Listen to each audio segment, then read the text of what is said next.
Hi guys, Harbs here. Today I'm going to be doing a lore video on someone called Iolum. I have no idea how to pronounce his name, so we're just going to go with that. Now, if you've been hunting around the internet looking for theories on the direction that Baldur's Gate 3 will be going in, then you may have seen mentionings of Iolum, and today I'll be explaining who he is and why he might be relevant to Baldur's Gate 3. Remember, I could be totally wrong about everything. If it turns out I am, and you're watching this from the distant future when the full version of Baldur's Gate 3 has been released, and you know the plot, then just take this as an informative lore video on an interesting piece of the Forgotten Realms. Okay, let's go. I will primarily be using two different sources, the 1996 AD&D supplement Netherese Empire of Magic, and 3rd edition's Lost Empires of Faerun, which was released in 2005. These two books utilise different dating systems, but we will be going off the system used in the Lost Empires of Faerun, which is Dale Reckoning. I'll also be giving an extensive bit of background on Ioulum and a man called Karsus before I delve into the theories about their link with Baldur's Gate 3. This background is important to understand the context of the Netherese situation. Ioulum is described as being one of the greatest human arch-wizards to ever grace the lands of Toril, and that he was quite possibly the longest-lived creature ever known. Born in the year -3315 DR into Netherese, which was already well established as a powerful magocratic nation in Faerun, one of Ioulum's greatest early achievements was leading the Netherese against a horde of orcs that had gathered near the southern edge of the Plain of Standing Stones in Netheril's lands. Ioulum and the other Netherese had a huge battle with these orcs, which ultimately led to their almost total extermination and the rise of Netherese dominance in the area. According to Empire of Magic, 14 days into the battle, the remaining orcs retreated, but not after 18,000 bodies lay rotting on the slopes and valleys of the rampant peaks, 10,000 of whom were orc corpses. However, this was not enough for Ioulum, who still believed Netherese lands to be unsafe, especially if there was the lingering threat of orcs beyond their borders that could attack their trade caravans and other Netherese on the road. So after many years of scouting and scrying with his fellow arcanists, Ioulum eventually found the remaining orc settlements near the Canton River. With 50,000 Netherese troops, Ioulum led a campaign which came to be known as the Excursion into Extinction, and even though he lost 32,000 troops of his own, not a single orc escaped Ioulum's slaughter. And not just the men, but the women, and the children too. They're like animals. After 16 months of bloody campaigns, 140,000 orcs were slaughtered. Their bodies reddened the white snow of two mountain peaks that from then on became known as Bone Hill and Thunder Peak. So Ioulum was ruthless and willing to do anything to secure the safety of his people, but he didn't stop there. In -3014, he created the first Mythalar, which is a device that allowed the Netherese to access large amounts of raw magic, and its main use was for creating magical items without using up any of your own life force. This actually affected the Netherese economy as many magical items lost their value and rarity. However, Ioulum would use the Mythalar for a far more intriguing purpose, in the fact that in -2954 he created Netheril's first floating city, Zinlenal. This would be the beginning of a split in Netherese society, where the upper echelons would reside on floating cities and the rest would remain on the ground. Ioulum created the floating city by using an 11th level spell, that's right, they do exist, to shear off the top of a mountain, whereby he then turned it upside down and proceeded to use the Mythalar to cause it to float. Ioulum was the supreme leader upon this first floating city, and although he listened to the opinions of his citizens, he ultimately had the final say on anything and everything in the city of Zinlenal. Now let's skip ahead a few years to the Shadowed Age. In the year -696 DR, a Netherese man called Karsus was born.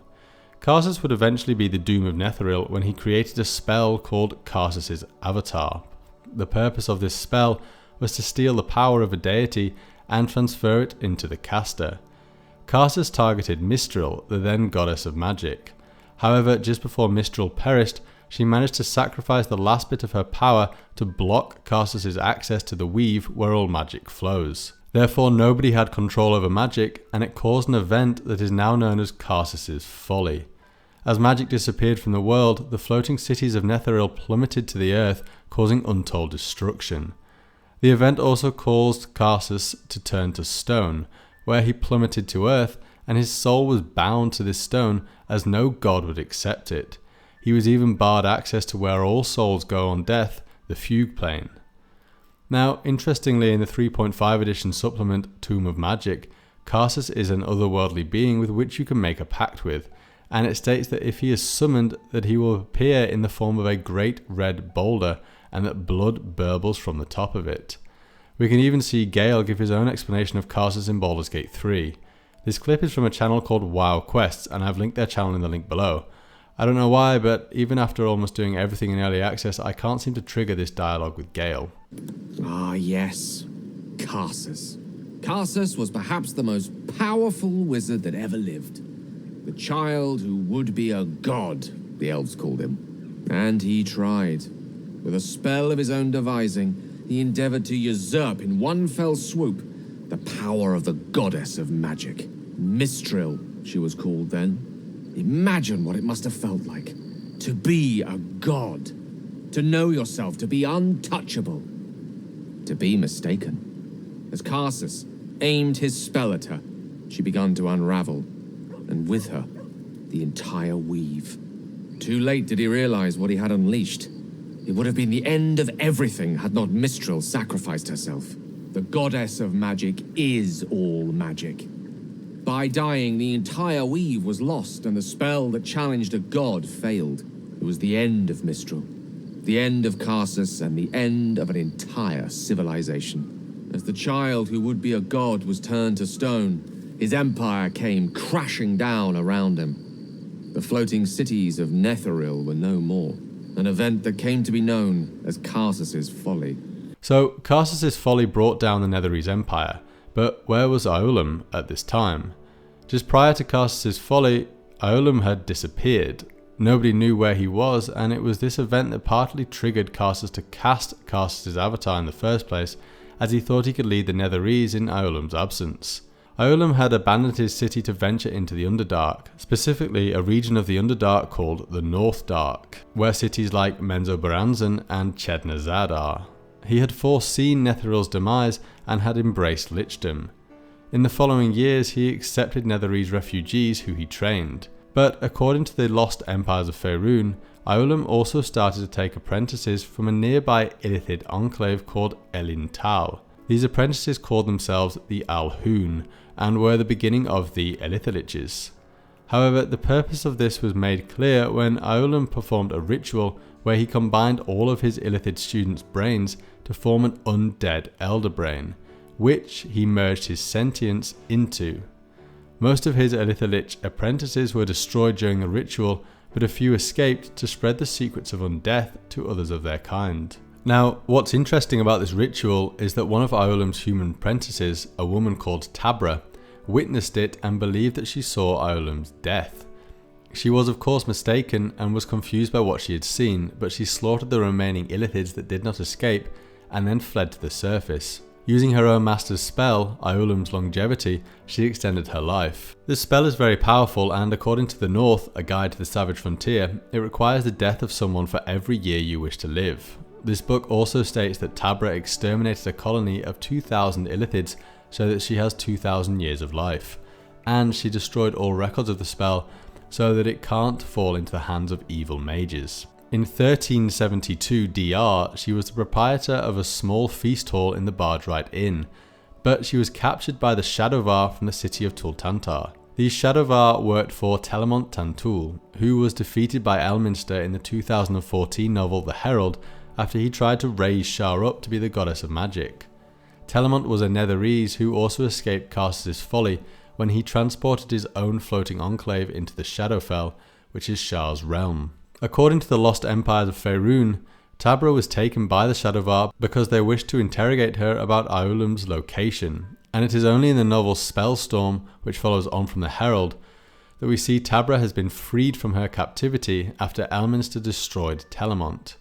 She says the following to a man called Malabrak, who works for a group of 3 surviving Shadowvar Arcanists, who are not to be confused with the dead 3 that are totally different. "I," she replied, "am the last apprentice of Ioulum. You Thultantans captured me and tortured me because your Most High desired to learn Iolum's longevity.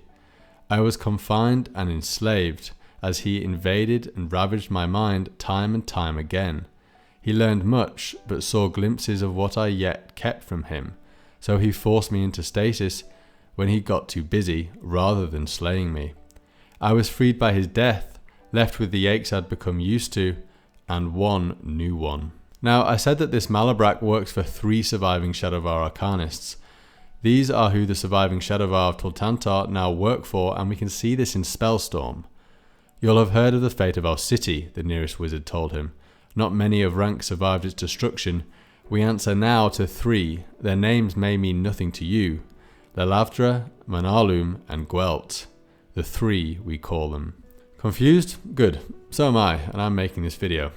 So, in Baldur's Gate 3, we know that the tadpole is Netherese because of what the hag in the woods tells us. Goddamn wretched! You little shit! You didn't tell me it was Netherese! I'm not touching that! Filthy shadow magic brings nothing but chains and misery. How could I have missed that stink? Like blood and piss congealing on my tongue. Someone's tampered with your parasite. That's likely why you've not turned yet. Bless us, you're as slow as a wet week. That thing has been touched by more than mind flayers. But we know it is more than just Netherese. It's twisted with shadow magic, which actually narrows it down a lot, especially in modern Forgotten Realms lore, as we know that Telemont Tantul transported his Netherese city of Tultantar into the Shadowfell, where him and his people became the Shadowvar. When Tultantar returned to the material plane, Telemont tried to raise Shar up to be the new goddess of magic, but he was stopped and destroyed by Elminster. So, is Telemont responsible for the tadpoles? I don't think so. When Telemont died, he left a power vacuum which the 3, Lelavdra, Manalum, and Gwelt took over. They've been running the show for Shadowvar since the cataclysmic end to the city of Tultantar, and if they are somewhat carrying on with Telemont's legacy, then they will certainly be in league with Shar. However, we know that Tabra was captured by Telemont with the express purpose of finding out the location of Iolum, who is still an undead Elderbrain, likely in the North Dark somewhere. Now, Undeath is something that most Illithids view as abhorrent, and therefore he might be a threat to the Illithids in general. An undead Elderbrain that is as powerful as Iolum is something that they wouldn't want around. In an interview with D&D Dice Adventures, the creative lead of the game said the following: "The upcoming Baldur's Gate 3 video game features a storyline about mind flayers using Illithid tadpoles to create advanced soldiers, and our use of iron stones shows where that tech came from."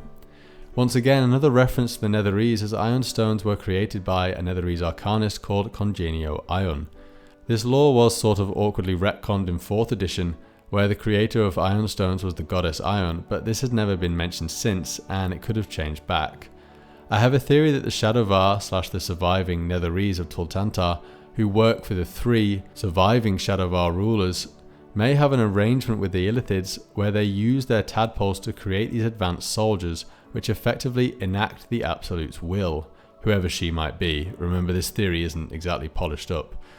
Anyway, the Mind Flayers will allow their tadpoles to be used, but so long as they have a contingency to turn their hosts into actual Mind Flayers when possible. It's why we can see this immediate change happen here.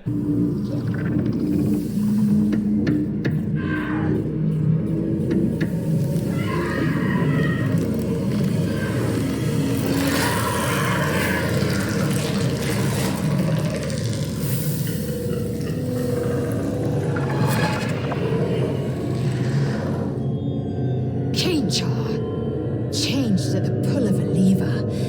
How? If we are not purified, this may be our fate. And of course, here, where many of them transform.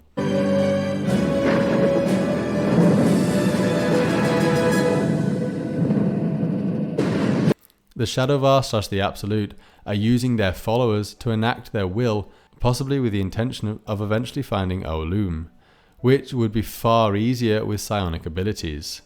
Once they have found him and done whatever is required, then the Mind Flayers can start doing this. activating every single tadpole in the heads of those that have tadpoles. Also, it's a well-known fact that many Illithids wish to block out the sun, and this would align nicely with the Shadowvar and any followers of Shar. When the universe was created, Shar never wanted the sun to exist and fought a bitter battle with Saloon over this. This is another possible aligned goal that the Netherese Shadowvar and the Illithids might share.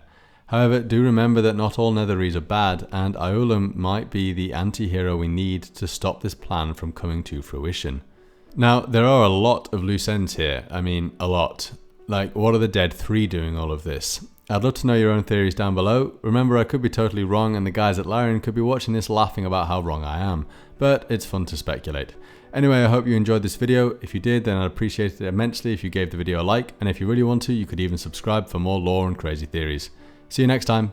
Bye. Squeeze should do it, but you stopped short. How could you think of harming something so beautiful, so pure?